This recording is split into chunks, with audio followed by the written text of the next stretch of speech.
l'info écho avec Capital.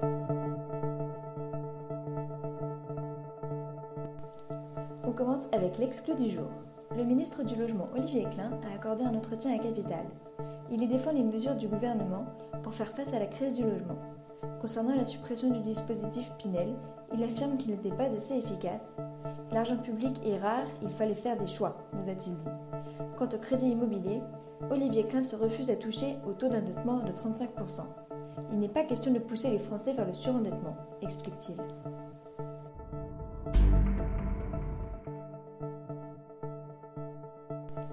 On enchaîne avec le chiffre du jour, 788 millions d'euros de redressement de cotisations et contributions sociales. C'est le bilan de l'URSSAF en matière de lutte contre la fraude au travail dissimulé pour 2022.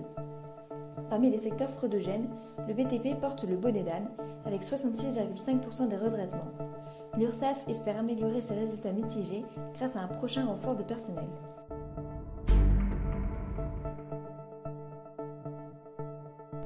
On poursuit avec la question du jour. À quelle classe sociale appartenez-vous ?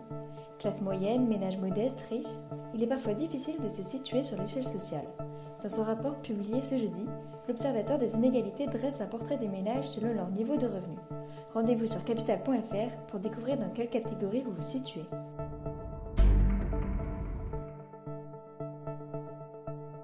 Et pour terminer, le mot du jour. BYD, rival de Tesla, la marque chinoise passe à la vitesse supérieure en France. Le constructeur va proposer 5 modèles de voitures 100% électriques dans l'Hexagone. BYD souhaite également construire sa propre usine sur le vieux continent. De quoi piquer des parts de marché à Renault, Stellantis ou encore Volkswagen. C'était l'info écho avec Capital.